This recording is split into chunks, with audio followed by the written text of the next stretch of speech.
my name is Lauren and today I'm going to be reacting to a TED Talk video. This TED Talk video is by Christopher McDougall and it's about whether or not humans were born to run.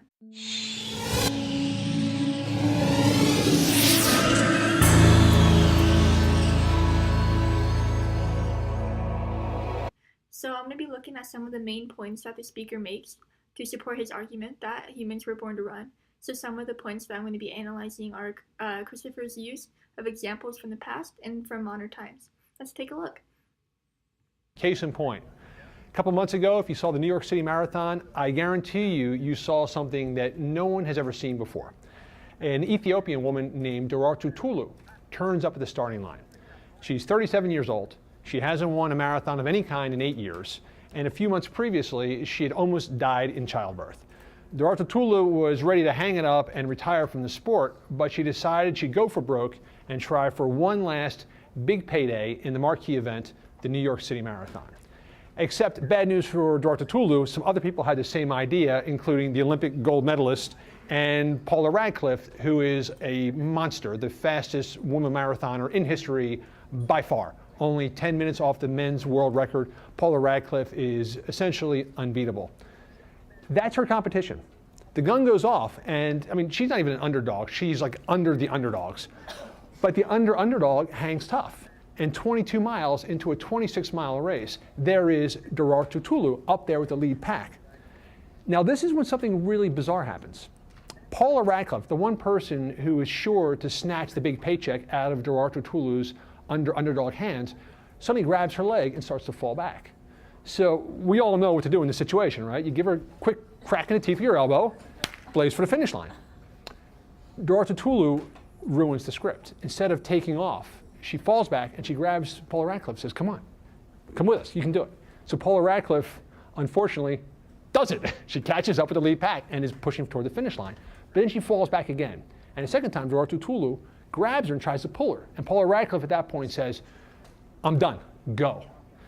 So that's a fantastic story, and we all know how it ends. She loses the check, but she comes home with something bigger and more important. Except Deraartu Tulu ruins the script again. Instead of losing, she blazes past the lead pack and wins. Wins the New York City Marathon, goes home with a big fat check. It's a heartwarming story, but if you drill a little bit deeper, you've got to sort of wonder about what exactly was going on there. You know, when you have two outliers in one organism, it's not a coincidence. When you have someone who is more competitive and more compassionate than anybody else in the race, again, it's not a coincidence. You show me a creature. Okay, so I just want to say that this speaker uses the example of the New York City Marathon as an example of something that everyone can relate to, because I think everyone knows about the New York City Marathon. Everyone knows that it's a big deal, and so that these women that are competing in it are able to show their competitiveness and showing that they have the ability to run these long distances, and that even though she was an underdog and she was able to come back and win the race.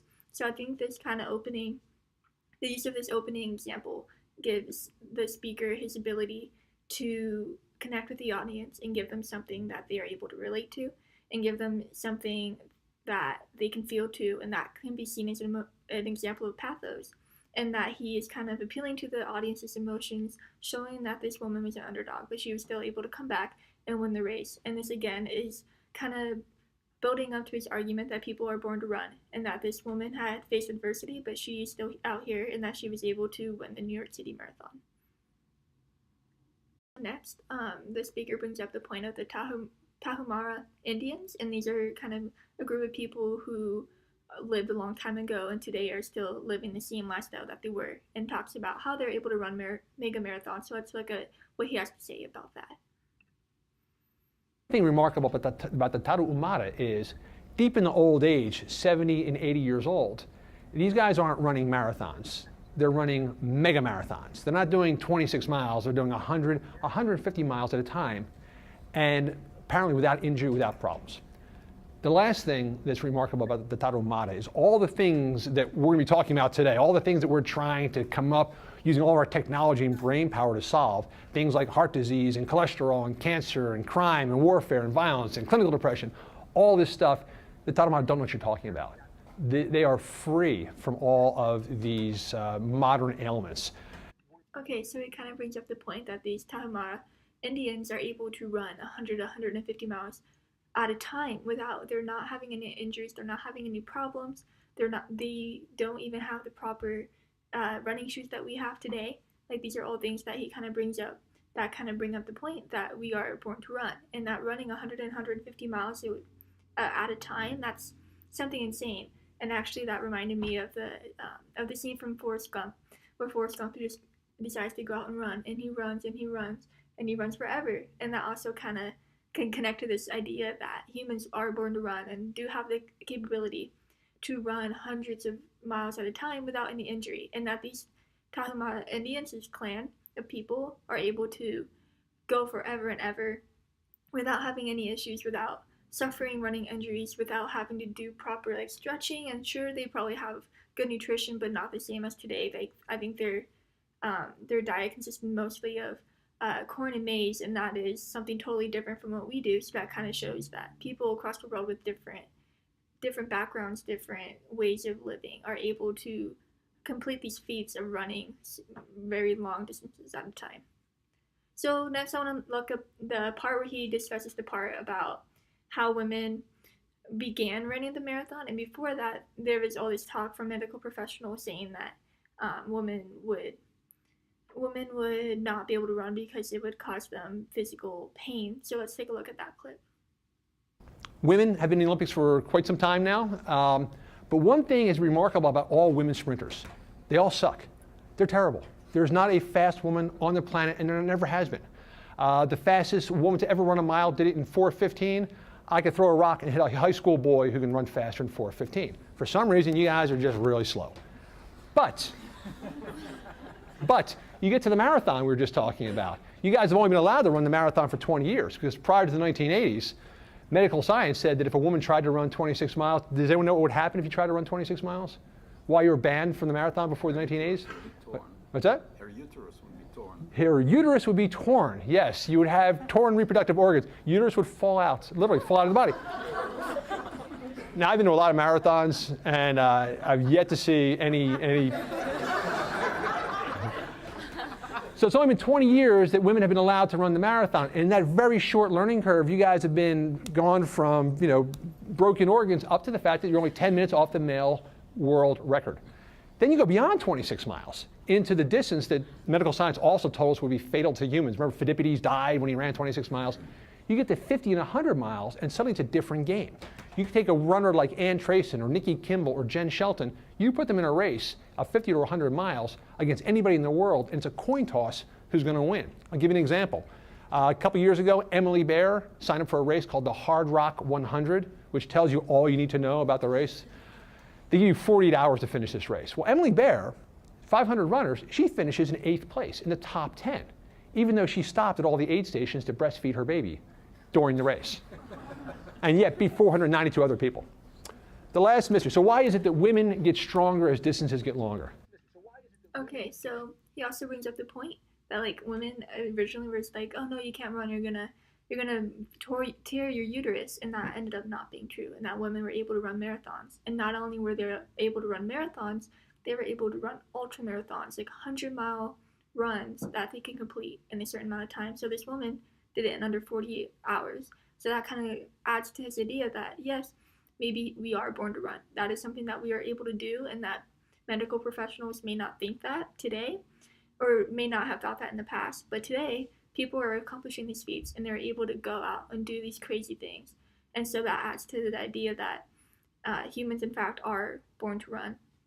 And again, by adding this extra example of real life and a real life event, it kind of makes it easier for his audience to believe him and believe his argument that humans are meant to run.